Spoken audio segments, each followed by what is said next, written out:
Hello and welcome. Today I want to share with you a video I made, a PowerPoint that I made a couple of years ago for the Taliaferro County School children. It was for Emancipation Proclamation Day. And so I want to share that with you, and let me go to the screen. It's on the PowerPoint, so let me share the screen. Here we are. And we'll see if it's going to work for me today. So we're going to go to the beginning. It's called Emancipation. And already, you guys know my computer is old, so bear with me a moment. Okay, slideshow from the beginning. Okay, Emancipation Proclamation. As we all know, everyone was not emancipated or set free at the same time. And of course, it was originally for the slave states, which was in rebellion. Now, Taliaferro County was formed in 1825 by 5 counties: Oglethorpe, Wilkes, Warren, Hancock, and Greene County. The 1827 school census shows 2,394 slaves and only 32 free people of color. The Secretary of State was none other than Alexander H. Stevens. He is buried at Liberty Hall. If you ever come to Taliaferro County, it is right as you get into town. You take a left under the bridge and you will see the state park, because the park is where his plantation was. And so you'll see Liberty Hall, and you will see these slave houses. This family stayed with him even after emancipation until he died, because he was a very sickly person. And they are buried, I think, if I remember correctly, they're actually buried at Liberty Hall. But this is the Stephen family: Harry, Eliza, and their children. Of course, their children didn't stay, but one daughter was able to help them out, and she was the one that came back, I think, to bury her parents. I think that was very admirable of them. They said that he was a good slave master. Now, there was only 3 ways to be free. You either ran away, manumission, which means someone set you free, like in Daniel Grant in Wilkes County, who deeded his slave free once the women's reached the age of 28 and the men's the age of 31. Or you could purchase your freedom, and this is what this gentleman tried to do, Jack. Jack is supposed to be a great-great-great-great-grandfather of mine, and he tried to buy his freedom for $500 in 1852. The only problem was John Bird, who was a guardian of Nancy, couldn't also be guardian of somebody who he purchased as a free person of color. So it was against the law, in other words. And so his money was returned to him. And we're not sure what happened after that, because there's no records. The mode of transportation in those days, the mode of transportation was either you walked, you rode a surrey, which is pictured here, or you caught a train. And one of the reports has said that the most affluent people rode the surrey to church. This is Reverend D P Melton. He was a pastor of Springfield Baptist Church for over 30 years. And of course, he pastored some other churches as well, New Hope included. He was also the founder of Merton High School and the president of the Baptist Convention. So he lived a very long life. In his biography, he says that he jumped the broom. The first jump was with Sally Asbury. His second jump was with Caroline. And I think he had a total of 20-something children between both of the women. D P Melton in his Freeman Bank record says that his brothers Sam and Charles ran off with Sherman Army. In those days, if you ran off with the army, you was considered contraband. I am really sure those military men didn't care what they called them. They wanted their freedom.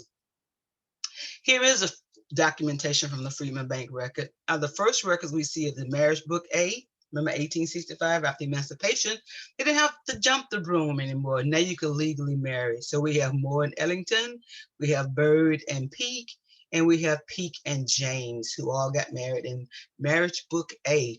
In Taliaferro County, you will find it was a Marriage Book Black, Marriage Book A Black. And it's the only county I know that separates them by color until you reach about 1930, and then they combine them. The Freeman Bank record here, Freeman Bank, who opened from 1865 to 1874. This is my grandfather. He opened his in Augusta, Georgia, because it says 72 miles from here. So he opened it in Augusta in 1872. And you see the spelling Taliaferro because that's the way we pronounced it, although we spelled the Taliaferro.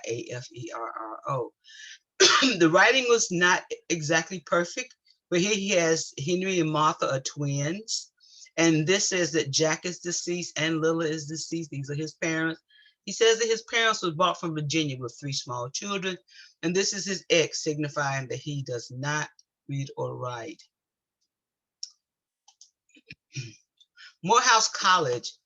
I put this here because, excuse me, these gentlemen, Derry Merton, my grandfather Spencer Turner, and others of my family attended Morehouse College in the city of Atlanta, Georgia. But it didn't start in Atlanta. It started in Augusta under the name, it was a seminary type school, and it goes from there to Atlanta. And you can find this information in the history of Morehouse College. The people from Crawfordville who attended that college was Promise Ellington, Evans, Ingram, Merton, there he is, Derry Merton, Roberts, Stewart, Henry Turner, and that's my grandfather, Spencer Turner. This is actually son and father. This is Professor Linton Stephen. He is actually from Hancock County, but he ran away to Taliaferro County to get somebody to help him with his education, and he found Alexander H. Stephen, who was glad to help until he passed away. And then Linton was able to purchase, to get a job and to pay the rest of it himself. He has an institution in Hancock. If you look at Sissy Hudson's Facebook page, you will see information regarding him because they did find the old school building that he started. This is Reverend Aaron B. Merton, the grandson of Derry Merton, who made himself famous in Athens, Georgia. He did a lot of work with the Baptist church. He pastored his First Baptist Church in Athens. He was a trustee of different academies. He was really involved in the church and the community. This is Reverend Henry Turner, my great uncle. He's the one who attended what is now Morehouse. At that time, they didn't read and write, and so they went to school. And part of the college in Augusta was teaching them how to read and write. Isn't that awesome? That you have a university who's teaching them how to read and write and how to study the scriptures. And most of those men became pastors. That's what Henry became. Talk a little bit more about the Freeman Bank records because they are very important to us. There's a story about Linton Stephen. I think it's Linton. When he went off to college, he was hiding his money under a rock because there was no banks for blacks. And so that was his bank. He found a perfect spot to hide his money under the rock. This Freeman Bank opened in 1865 in different areas. I can't remember exactly how many they were, but they were like in Augusta, Atlanta, mostly in the South because that's where the slaves were, or the ex-slaves at this point. And so Freeman Bank gave them a place to put their money. The problem is 1874 is going to see a lot of fraud, mismanagement of funds, and the bank is going to close, and a lot of Black people are going to lose their funds. I bet you guys are used to hearing that. The good thing is, from a genealogical perspective, there's a lot of information. As you see how much he put on here, they could make note. It says he lived in Taliaferro County, that he's on the Widow Atkinson place that is 70 miles from here. His complexion is Black. He's 46. He's a farmer. He rents his land. He's with his wife, Mary. She lives with Spencer. There's his children are Henry and Martha. They're twins. There's Sarah, John, Jacob, Melinda, baby Spencer. That's my great-granddaddy, great-great-granddaddy. There's his dad, Jack, who's deceased. Silas deceased. His brothers are Henry, Melinda, James Jenkins, Harriet, Jerry, Sarah's deceased, Margaret's deceased, Emily's deceased. His mother was brought from Virginia with 3 children. He says his post office is Crawfordville, Georgia, and there is his mark. Wonderful information. We didn't know what our grandparents' names, what his parents' names were until we found this information here. Uh, moving right along, Silas Green. Silas Green is the Black minister show that traveled all over the state. And they came to Taliaferro County. They came to Merton High School and they performed there. The tickets were 35 cents for the adults, 25 cents for the children. That should have been a grand night. First State Park. These are people from Taliaferro County who went on to do great things elsewhere. My cousin, John Lord Atkinson, is he was a Tuskegee Airman, and he also helped to find he formed the first state park for African Americans in Lake Allatoona. They called it the beach. I go there every year they have a community program, Memorial Day celebration, Memories Day celebration. I'm saying Memorial, please forgive me. Memories Day celebration. And every year you go there, you can hear them tell stories about the beach, how they use it for graduation and all the wonderful things that happened there. His son tells a story of how they hauled the sand on the back of their trucks from the Atlanta to the lake to build the lake. They actually transported the sand on the back of his truck, unloaded. So who knows how many trips they had to make before they was able to make enough to create this beach. But this is the family at the bottom. They're both deceased now. I love Betsy Atkinson. Betsy and John Lord and their family, both of the parents are now deceased. The children are still living and carry on their legacy. During a visit to the Taliaferro County, M.L. Duggan came here to give a report. And when he arrived, they was having a Negro fair. And it's not like the fairs you see today. You didn't have the Ferris wheels and all of that, but you had food. You had the craft they had made, the sewing products, the things going from the garden, what they produced. And so it was a very big turnout, he says. The reason he came was to look at the school system. And he says at that time there were 19 Negro schools, all running for about 5 months. The schools were about the same, he says. They were all in repair. Normally the school was next to the church. So I'm not going to read all of this. You guys can take your time and read it because I'm going to put it on YouTube. You can take your time and read it later on. But it was a wonderful thing to find out that our school was doing just as good as any of the other ones. Taliaferro County and Clayton County was having some struggles with funding and that kind of thing. But as far as teachers were concerned, ours was just as eager as any other.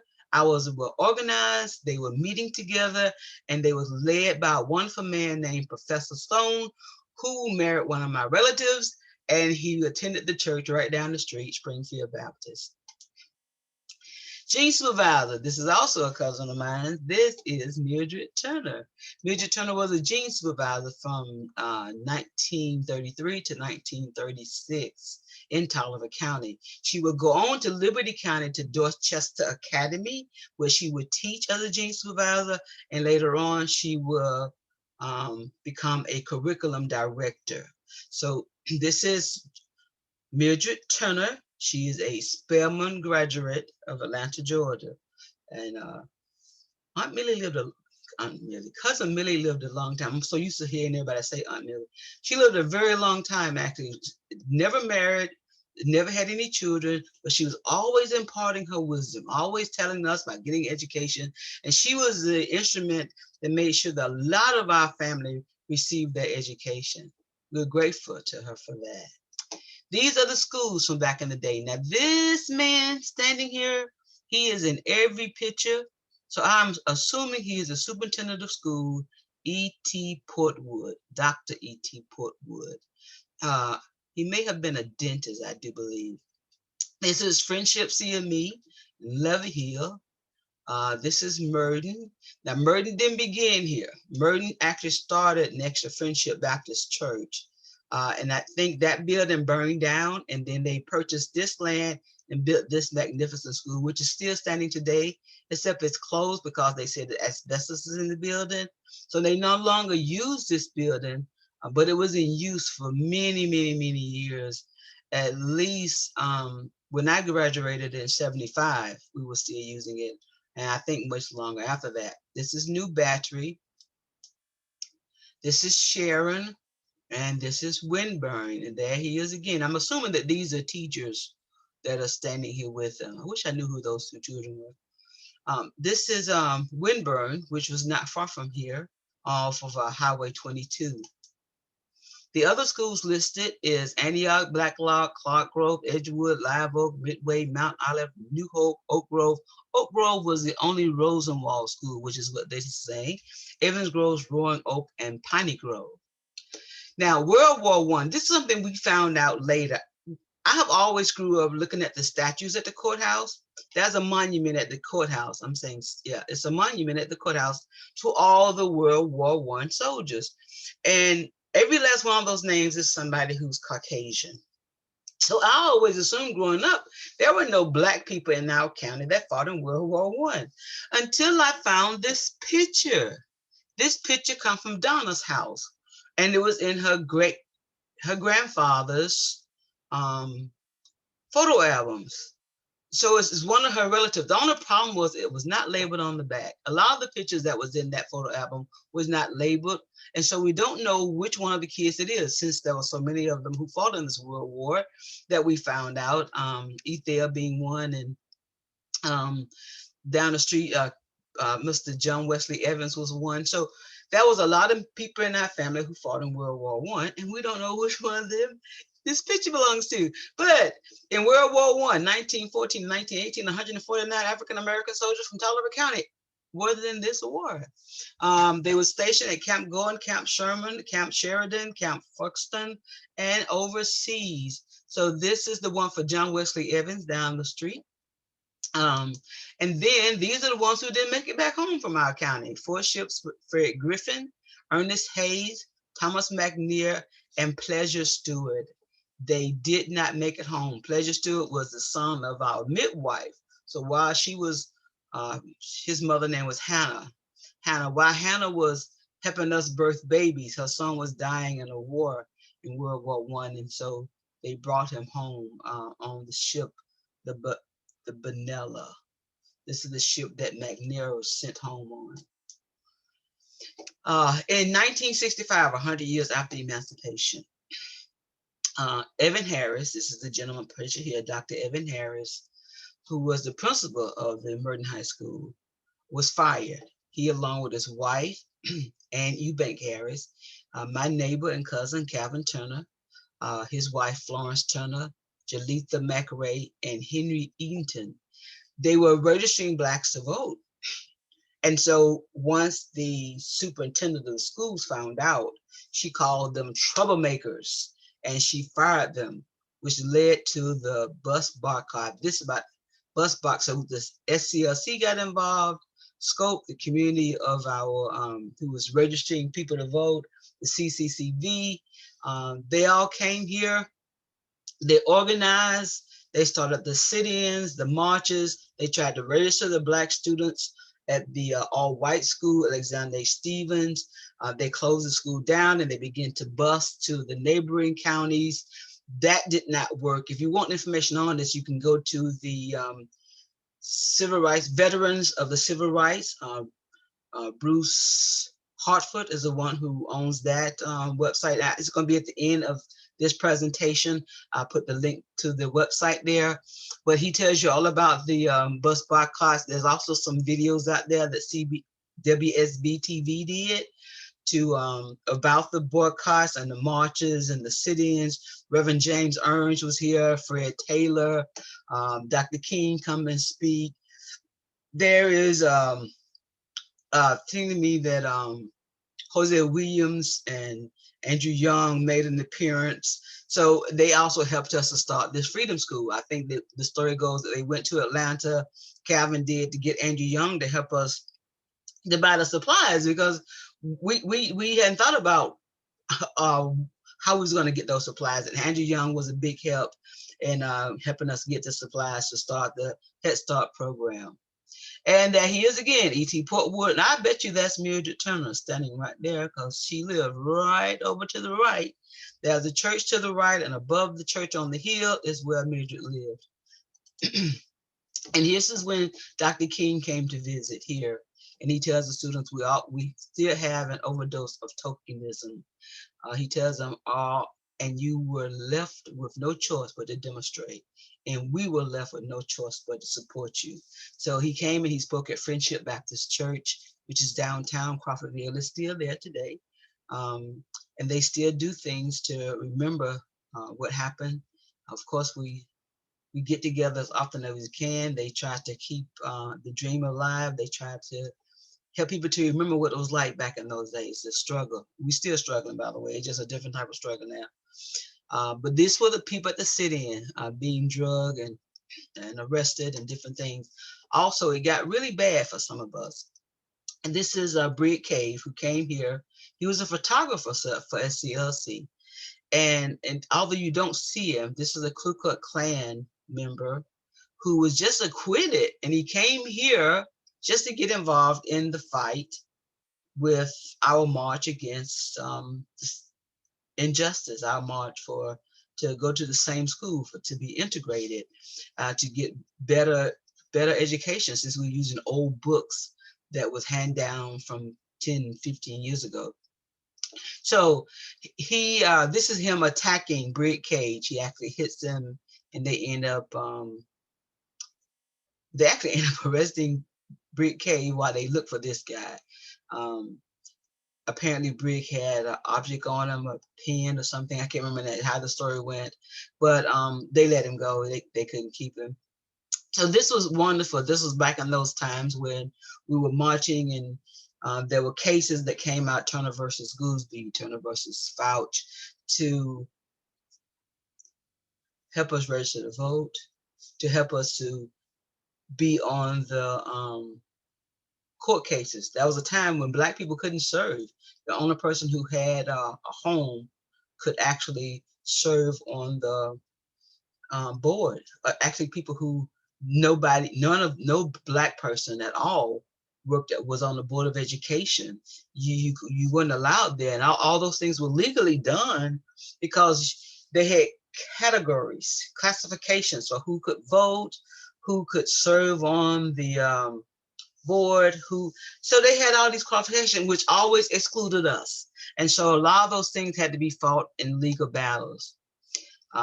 Ebony Magazine came to town, so did Randolph T. Blackwell. He started Crawfordville Enterprise. This was the design for Crawfordville Enterprise. It was supposed to be something grand that supposed to have a credit union, a Head Start, and all those things were put in place. But that's what happens when we don't have a check and balance system. Sometimes those things get misused and abused, and that's what happened in this case. And they did not last many years, and so it didn't last. And I regret that because we can use it. The Head Start. This is the Head Start. This was a sewing factory. That's my aunt back there, Olivia Bowman. And so this is Mrs. Turner. She and this nice lady here had the Head Start students. And this is the church, which was next door to the old log cabin school. And they used part of it, they used part of it for the Head Start program as well. So the sewing plant became so large, they had to move it from the old log cabin school and put it in a larger building. And I can't remember right now how long it lasted, but they had the sewing plant, and the sewing plant sold the socks and things they were making. Some of the things they were making went to Sears and different contractors, but they were really good products. They made fishnet stockings and coats and pants, and they did really good.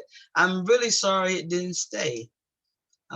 These are some more children from the Head Start program. I love this kid here with his tongue stuck out his mouth. I think that is Ralph. This is my mother. She also worked at the Head Start program. Septima Clark was the person who trained the teachers. She has a book. If you look her up, because I didn't put her link in here, but if you look up Septima Clark, she talks about training the teachers to work in the Head Start program, and because she did more than just that, of course. She worked with Dr. King and the SCLC, but Septima, Septima Clark. If you look her up, she's a great person to look up for Black History Month. Here we are, Turner versus Fouch. So in this case, Thurgood Marshall was one of the justices that sat on this case. Yes, it was a federal case. We went all the way to the Supreme Court, and I'm saying I was not there. But Sandra Turner was. Sandra is the daughter of Calvin Turner, and they used her name for Turner versus Fouch. In Crawfordville, we say Fouch, but on this recording, it is going to say Fouch. Number 23, Turner against Fouch. And number 30, we'll follow that immediately. So the website is listed at the end of this. You can go and actually hear part of that case. We did win. And so now we are able to be on the board of at the school. We sat on the school board. We were allowed to sit on the grand jury. So things happened from those cases that made it possible for us today to be able to have our voices heard. These are some of the people from Taliaferro County. This is Angela Harrington Rice, Reverend Angela Harrington Rice. She won an award. I want to think it was an Emmy Award. Was it an Emmy? Emmy Award for her documentary. How come I can't remember it right now? Turkey. She did a documentary. She's also works closely with teenagers in Atlanta. She's the head of a church there, which focuses on teenagers and how to best help. This is Montgomery Public School Superintendent Barbara Thomas. Barbara is, I think she's no longer working with the Montgomery system, but she was there. There's other people we've talked about them. You can look them up. There is, if you want to, if you want to know more, you can go to the Veterans of the Civil Rights. This is their website. Springfield Community Center is ours. We are trying to save the log cabin school. It is now over 80 years old. It's still standing, but it needs a lot of work. And the Turner versus Fouch, you can find at this website here. So thank you for watching, and you all have a great day and be blessed. I'm so glad that we have a chance now to straighten out our education, to learn more about the contributions of Black people. And so keep learning, never stop learning. Love you, peace out.